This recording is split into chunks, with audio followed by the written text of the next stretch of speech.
आपण अयोध्येत आहोत. अयोध्येत आपल्या सोबत न्यासाचे कोषाध्यक्ष गोविंद गिरीजी आहेत. गोविंद गिरीजी, खूप खूप स्वागत, धन्यवाद आपण वेळ दिलात त्यासाठी.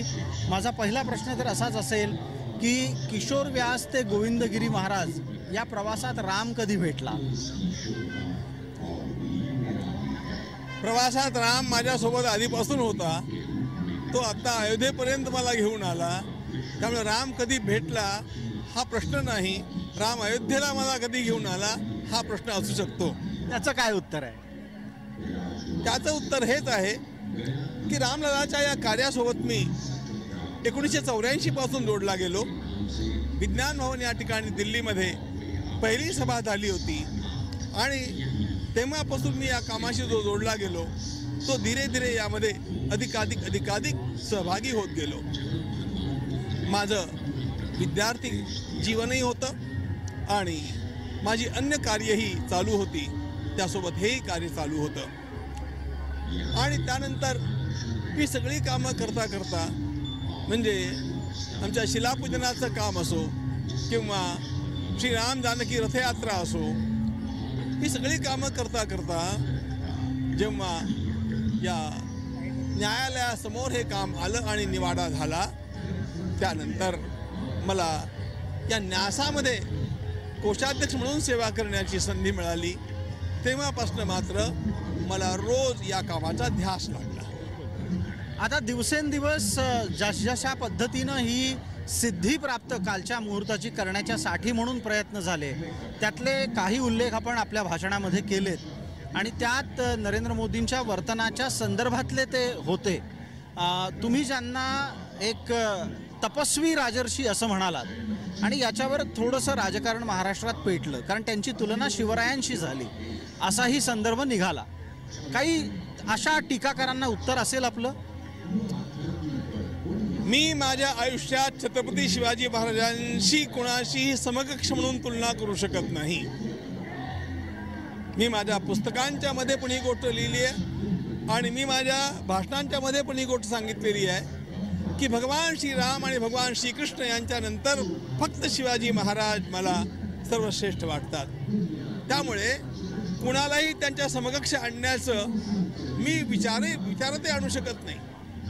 पण याचा अर्थ असाही असला पाहिजे की जेव्हा आपण या लोकांना आदर्श मानतो तेव्हा त्यांचे सद्गुण, त्याच्या सद्गुणांच्या काही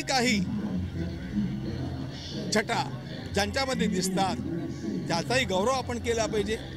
आणि या दृष्टीनं छत्रपतींच्या जीवनातल्या त्या सद्गुणांच्या छटा ज्यांच्या जीवनामध्ये दिसतात अशा प्रकारच्या आमच्या प्रधानमंत्रींचा गुणगौरव करणं यामध्ये मला काहीही संकोच वाटत नाही, वाटला नाही. पंतप्रधान नरेंद्र मोदींनी जे अनुष्ठान केलं, तुम्ही त्यांना 3 दिवसाचं सांगितलं, त्यांनी 11 दिवसांचं अनुष्ठान केलं आणि ते सिद्धीचं नेलं. त्यानंतर तुम्ही चरणामृतानं त्यांचा उपवास सोडला.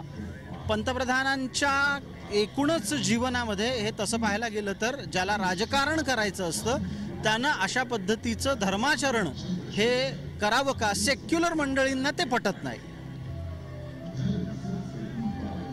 सेक्युलर मंडळीला ते का पटू नये हे मला कळत नाही. सेक्युलर होण्याचा अर्थ कधीही अधर्मी होणं असा नसतो. सेक्युलर याचा अर्थ इतकाच आहे की सर्व धर्मांना समान संधी असेल. मी माझ्या जीवनामध्ये, व्यक्तिगत जीवनामध्ये माझ्या धर्माचं पालन करावं याबद्दल सेक्युलर या संस्थेमध्येही काही ऑब्जेक्शन असेल असं मला वाटत नाही. पण ज्यांनी स्वतःला असं ओव्हर सेक्युलर करून घेतलेलं आहे त्या लोकांच्या बुद्धीचा हा भ्रमिष्टपणा आहे आणि त्यामुळे प्रत्येकाला त्याच्या वैयक्तिक सगळ्या आचार विचारांचं पालन करण्याचं स्वातंत्र्य असलं पाहिजे. सेक्युलर असण्याशी याचा विरोध नाही. राम मंदिराच्या निर्माणानंतर भारत सेक्युलर राहणार नाही असा जो काही एक गवगवा केला जातो आहे, त्याला आपण कृतीतून उत्तर देणार आहात का?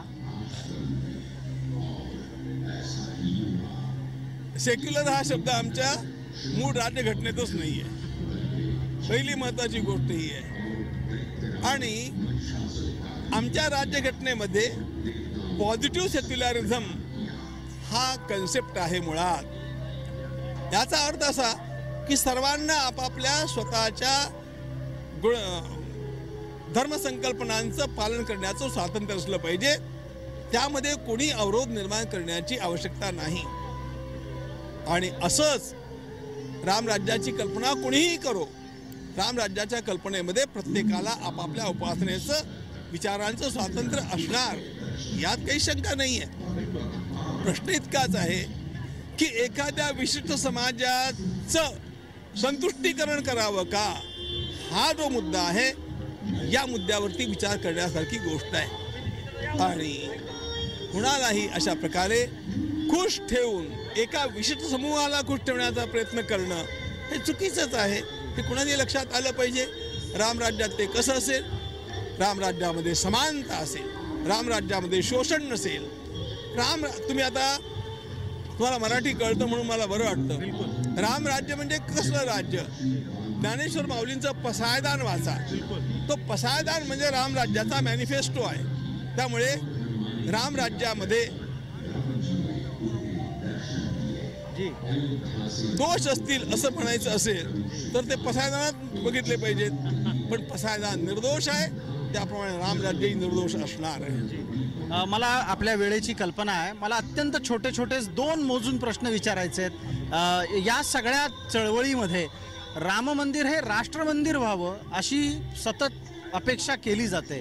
ही राष्ट्र मंदिराची अपेक्षा नक्की कशी असेल, कोणासाठी असेल? आत्ता आपण जे रामराज्य म्हणालात तीच कल्पना राष्ट्र मंदिराची आहे.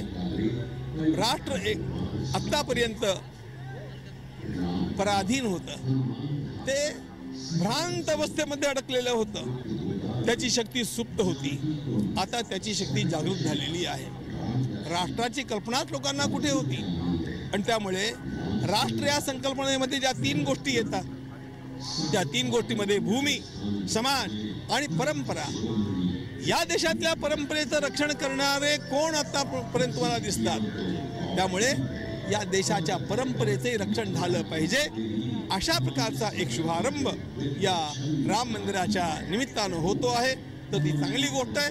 परंपरांच्या रक्षणाशिवाय, निकोप परंपरांच्या रक्षणाशिवाय, सर्वांना सुखी ठेवणाऱ्या आणि सर्वांच्या करता हितावं अशा परंपरांच्या रक्षणाशिवाय राष्ट्राला अस्मिता राहत नाही. ती अस्मिता निर्माण होणं हे आवश्यक आहे.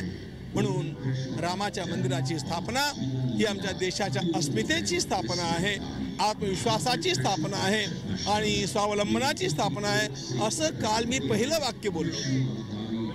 आपलं पूर्ण भाषणच आम्ही ऐकलं, त्याच्यातून अनेक मुद्दे घेण्यासारखे होते. अगदी छोटासा शेवटचा मुद्दा आहे माझा.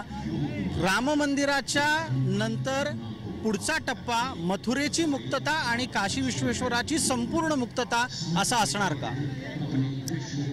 हे न्यायालयाचं काम आहे. न्यायालयानं त्या मार्गाने प्रयत्न केला पाहिजे. आम्ही आता राम मंदिरामध्ये व्यस्त आहोत. राम मंदिराचा पूर्ण झालेला भाग हा छोटा भाग आहे. शिल्लक राहिलेला आसपासचा सगळा विकासाचा भाग फार मोठा आहे. त्यामुळे आम्हाला त्याकडे लक्ष देण्याकरता आत्ता उसंत नाही, पण तसं व्हावं अशी आमची पण इच्छा आहे. धन्यवाद, आपण वेळ दिलात त्यासाठी. कॅमेरामॅन नित्यानंद यांच्यासह मी प्रसाद काथे, अयोध्येतून जय महाराष्ट्र न्यूजसाठी.